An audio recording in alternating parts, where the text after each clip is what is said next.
समुद्री तूफान ने मक्का मुकरमा में तबाही मचाकर रख दी। देखिए फिर अल्लाह ने क्या मौजज़ा दिखाया। मौजज़ा टीवी ऑफिशियल के मोहतरम देखने और सुनने वालों, अस्सलाम वालेकुम। प्यारे दोस्तों, मक्का मौज़मा में एक दिल दहला देने वाले वाक़े ने वहां मौजूद लोगों की चीखें निकाल दी जब तूफानी बारिशों ने तूफान का रूप धार लिया। हर तरफ पानी ही पानी नजर आ रहा था। इस तेज तूफानी बारिशों में एक ऐसा मौजज़ा रूनुमा हुआ कि देखने वालों की हैरत से आंखें फटी की फटी रह गईं और दिल सीनों में थम कर रह गए। दोस्तों, ये सब हम आपको दिखाएंगे भी, बताएंगे भी, लेकिन उसके लिए आपको हमारे साथ वीडियो में आखिर तक जुड़े रहना होगा। और आगे बढ़ने से पहले कंफर्म जरूर कर लीजिएगा कि आपने हमारा चैनल मौजज़ा टीवी ऑफिशियल सब्सक्राइब कर रखा है। नहीं किया तो फौरी सब्सक्राइब कर लीजिए और बेल आइकन को क्लिक कर दीजिए ताकि हमारी आने वाली मजीद वीडियोस का नोटिफिकेशन बर वक्त आपको मौसूल होता रहे। तो आइए आगाज करते हैं आज की वीडियो का। प्यारे दोस्तों, सऊदीया में हज के लिए आने वाले जायरीन में रोज बारोज इजाफा होता जा रहा है। यहाँ तक के होटलों में रहने वाले मुसाफिरों को बेतहाशा मुश्किलात का सामना करना पड़ रहा है, क्योंकि जहाँ 2 मुसाफिर रहाइश पजीर थे वहाँ अब 10 हो गए हैं। दुनिया भर से मुसलमान हज की सादत के लिए आ रहे थे। यहाँ तक के होटलों में और मुसाफिर खानों में रहने की जगह कम पड़ने लगी। इस पर ये सितम कि जैसे दुनिया भर में बारिशों का सिलसिला शुरू हुआ था, वैसे ही सऊदीया में भी बारिशों ने तहलका मचाकर रख दिया। कुछ मुकामात पर हल्की बारिश थी और कहीं तेज और कहीं पर तो बारिशों ने तूफान बर्पा कर रखा था। सऊदी हुकाम के मुताबिक रियाज, जद्दा, मक्का और दीगर शहरों में बारिशों का सिलसिला अभी जारी है, जिसके बाद कई इलाकों में शदीद सैलाब से निजाम जिंदगी दरहम बरहम हो चुका है। दोस्तों, मक्का के इलाके में शदीद बारिश के बाद मुतअद्दिद गाड़ियां सैलाब में फंस गईं। इमदादी कारकुनों ने सैकड़ों अफराद को बचा लिया, तहम मुतअद्दिद गाड़ियां सैलाबी रेले में बह गईं। सैलाब के बायस सड़कें बंद हो गई। लोगों का एक जगह से दूसरी जगह जाना मुहाल हो गया था।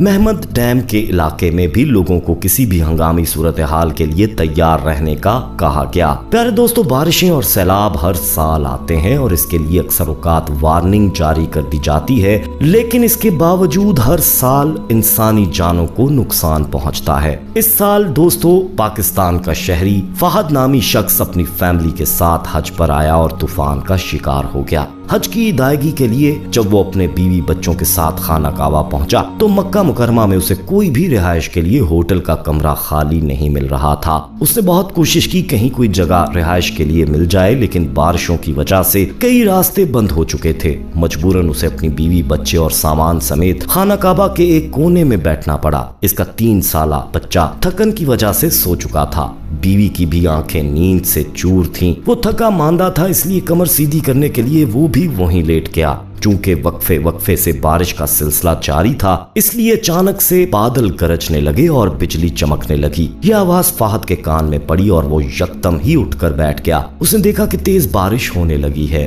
बारिश होने की वजह से हर जगह अफरा तफरी सी फैल गई। मूसलाधार बारिश से अपना बचाव करने के लिए लोग अपने घरों को, होटलों को लौटने लगे थे। देखते ही देखते वहां पर बस अमले के लोग और चंद सौ जायरीन ही बचे थे जो तवाफ़े काबा में मशगूल थे और ज्यादातर मर्द हजरात ही थे। चूंकि फहद के पास रिहाइश की कोई जगह ना थी दोस्तों जहां वो अपने बीवी बच्चे को बारिश से बचाने के लिए जाता, इसलिए वो खुद अपने बीवी बच्चे को बारिश से बचाने के लिए उनके सामने ढाल बनकर खड़ा हो गया। लेकिन बारिश इतनी तेज थी कि उसका बच्चा ठंड की वजह से कपकपाने लगा। बारिश के साथ ठंडी हवाएं भी चल रही थीं। उसका बेटा बर्फ की तरह ठंडा पड़ने लगा था। बारिश थी कि रुकने का नाम ही नहीं ले रही थी। उसे नहीं मालूम था कि अब वो क्या करे। उसका बेटा सर्दी के मारे लर्ज रहा था। वहाँ करीब कोई अस्पताल भी नहीं था जहाँ वो अपने बेटे को ले जाता, और ना ही कोई ऐसी चीज जिससे वो अपने बेटे को ढांप कर उसकी बारिश से हिफाजत कर सकता। इसके पास कोई रास्ता ना था। वो बेबस और मजबूर था, बेयारो मददगार, बार बार अपने हाथ उठाए अल्लाह से बस मदद की भीख मांग रहा था कि अचानक उसके बेटे की हालत बिगड़ने लगी। दोस्तों, उसकी बीवी रोने लगी, चीखने चिल्लाने लगी, कहने लगी कि खुदा के लिए कोई मेरे बेटे को बचा लो। देखते ही देखते बच्चे की सांस उखड़ने लगी थी। अब फहद की आंखों से भी आंसू बहने लगे। उसका बेटा बिल्कुल भी सांस नहीं ले रहा था, बल्कि बेजान बुत की तरह लेटा हुआ था। फाहद भी अपने बच्चे को हिलाने जुलाने लगा। वहां ना ही नजदीक कोई अस्पताल था और ना ही कोई सवारी मुयस्सर थी। चारों तरफ बस पानी ही पानी नजर आ रहा था। उस वक्त अल्लाह के सिवा फाहद का कोई मददगार ना था। दोस्तों, उसकी बीवी बिलक बिलक कर रोए जा रही थी। तेज तूफानी बारिश में फाहद अपने बेटे को खाना काबा के बिल्कुल करीब ले गया और अपने बेटे को गोद में उठाकर तवाफ करने लगा और रोते बिलकते बस यही एक दुआ मांगता रहा कि ऐ अल्लाह, बेशक जिंदगी और मौत तेरे ही हाथ में है, तू चाहे तो मेरे बेटे को जिंदगी दे दे या अल्लाह। दोस्तों, उसकी बीवी भी उसके साथ तवाफ करने लगी। उसकी भी आंखों से आंसू जारी थे, पलकें भीगी हुई थीं। वो दोनों अल्लाह से अपने बेटे की जिंदगी की भीख मांग रहे थे और कह रहे थे कि जैसे तूने असहाबे कहफ के मामले में मौजज़ा दिखाया कि वो 300 साल सोने के बाद भी जिंदा हो गए थे, इसी तरह तू मेरे बेटे को भी जिंदगी अता कर। बेशक तू हर चीज पर कादरे मुतलिक है। दोस्तों, भी वो ये दुआ कर ही रहा था कि यकदम ही तूफानी बारिशों का सिलसिला खत्म हो गया। वो भी अपने बच्चे को गोद में लिए तवाफ किए जा रहा था और कहने लगा कि या अल्लाह, मैं तब तक अपना तवाफ जारी रखूंगा जब तक मेरा बेटा उठकर नहीं बैठ जाता। मुझे ना उम्मीद मत लौटाना परवरदिगार, बेशक तू अपने बंदों की सुनने और मानने वाला है। दोस्तों, वो भी दुआ मांग रहा था कि अचानक से आसमान से एक नूर की रोशनी सी जाहिर हुई जो सीधी उस बच्चे के दिल पर पड़ रही थी। अचानक से उस बच्चे में हलचल सी महसूस होने लगी और वो उखड़े उखड़े सांस लेने लगा। उसकी माँ ने जब अपने बच्चे को सांस लेते देखा तो फौरन अपने शौहर की गोद से लेकर अपने सीने से लगा लिया। बच्चे के दिल की धड़कन बहुत तेजी से चल रही थी और फिर वो रोने लगा। ये देखकर फाहद हैरान हुआ था। उसकी आंखों से बेसाख्ता आंसू निकलने लगे। उसने आसमान की तरफ देखा, फिर सर झुकाकर सजदा करने लगा। तूफानी बारिशों की वजह से खाना काबा में इतना पानी जमा हो गया था कि जब फाहद ने सजदा किया तो उसका माथा, नाक, मुंह सब पानी में डूब रहा था। लेकिन वो फिर भी सजदे में अपने रब का शुक्र अदा करता रहा। उसकी जबान पर बस या अल्लाह शुक्र, या अल्लाह तेरा शुक्र का विर्द जारी था। वहां मौजूद लोग ये देखकर बुलंद आवाज में कलमा गो हो गए। प्यारे दोस्तों, अल्लाह ऐसे ही अपने बंदों की मदद फरमाता है। कुरान पाक में अंबिया अलैहिस्सलाम का जिक्र आता है, वहाँ मौजज़ात होना लाजमी नजर आता है, लेकिन अल्लाह ने अपने बंदों के साथ भी मौजज़ात का जिक्र किया है, जैसे कि असहाबे कहफ का वाक़या है। असहाबे कहफ गारमान शहर के मुज़ाफ़ात में वाक़या है। असहाबे कहफ रोमी बादशाह रुजान के दौर के लोग थे। रुजान बुत परस्त था।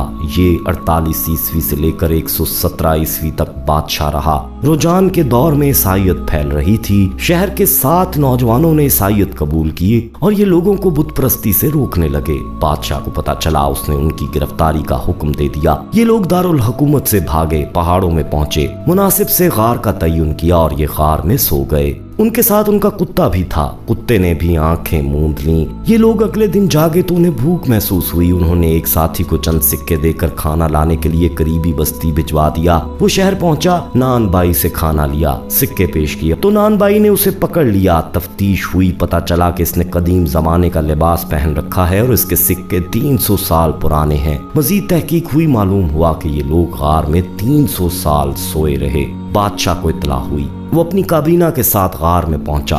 बाकी इसहाब से मुलाकात हुई। साबित हो गया कि ये लोग अल्लाह ताला के मौजज़े से 300 साल गहरी नींद में पड़े रहे। इस दौरान पूरा इलाका मुशर्रफ बा सैयद हो चुका था। ये लोग जिस मुआशरे को बुत परस्त छोड़कर सोए थे उसमें अब हर जगह चर्च बन चुके थे। बादशाह ने उन्हें शहर तशरीफ लाने की दावत दी, लेकिन हजरात ने इनकार कर दिया। उसी गार में मुकीम रहे, तबई जिंदगी पूरी की और इंतकाल फरमा गए। बादशाह ने उनकी वसीयत के मुताबिक उन्हें इसी गार में दफन कर दिया और गार के ऊपर इबादत गाह बना दी। माहिरीन के मुताबिक ये सन 250 ईस्वी का वाक़या है। दोस्तों, कुरान मजीद ने सूरह कहफ में इस वाक़े का तफसील से जिक्र फरमाया। कुरान मजीद ने इन हजरात को असहाबे कहफ़े रकीम करार दिया और इनके गार की 3 निशानियां बयान की। ये गार एक ऐसी जगह वाक़या है जहां सूरज दाईं जानिब से झुकता हुआ तलू होता है और बाईं जानिब से कतरा कर गरूब हो जाता है। असहाबे कहफ दोस्तों गार के कुशादा हिस्से में सोए हुए थे और इस गार के ऊपर एक इबादत गाह यानी मस्जिद है। कुरान मजीद ने इन हजरात की तादाद बयान नहीं की। आइमा इकराम का ख्याल है कि ये लोग 3, 5 या 7 थे। ईसाई मुहक्किकीन ने इनकी तादाद 7 बयान की है और इस मुनासबत से इन्हें 7 स्लीपर्स कहते हैं। कुरान मजीद ने रकीम का बासी भी करार दिया था।